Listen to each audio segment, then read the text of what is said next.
ఆ 2 చెక్కలు ఓ శవం 3 మేకులు, ఓ శవం 2 చెక్కలు 3 మేకులు, దాన్ని ఫాలో అయ్యే వాళ్ళంతా బోకులు. యేసు పురుషాంగాన్ని కత్తిరించి కింద పడేసిన తర్వాత, అదే పురుషాంగంలో కొంత భాగాన్ని ఆ తోలుని కత్తిరించి కింద పడేసిన తర్వాత అది ఏమైంది?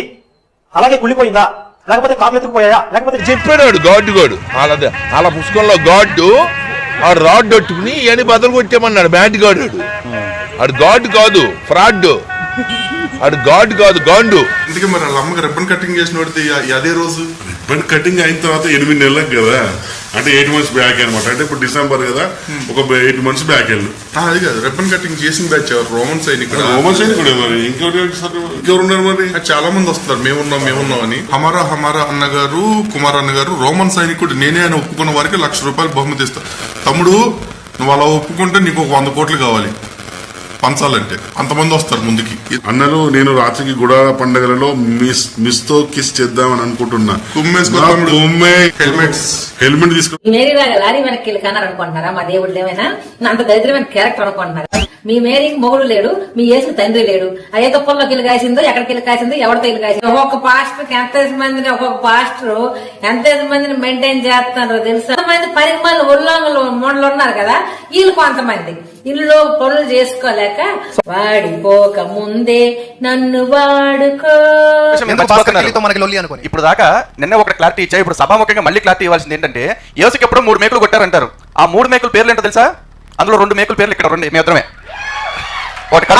కనిపించిన 3వ మేకే భాస్కర్ కిల్లి. సూపర్. అంటే మరి ఇక్కడ కళ్యాణ్ కుమార్ ఏంటో అవి కాళ్ళ కొట్టిన మేక, అది చెక్క అనుకోపోయి చెక్క 2 చెక్కలు వేశారు కదా, అంటే నీ మీద కొట్టేశారు. ఇదేంటి దారుణం? ఆ 2 చెక్కలు మరి అంటే ఆయనతో పాటు ఈయన కూడా కలిపి కొట్టేశారు. మీరు ఏం మాట్లాడుతున్నారు? లాజిక్ మిస్ అయ్యారు మీరు. సరే, ఎనీవేస్ ఇట్స్ ఓకే. జాగ్రత్తగా గుర్తుపెట్టుకోండి. జాగ్రత్తగా గుర్తుపెట్టుకోండి.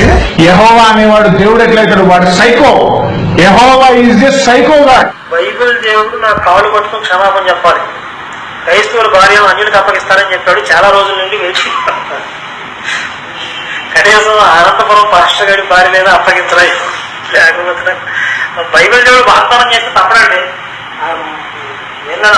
మాటనే నిలబడి రమ్మడు. ఇశ్రాయేలు భార్యను అన్యులకు అప్పగిస్తా అన్నాడు, అప్పగించాడు.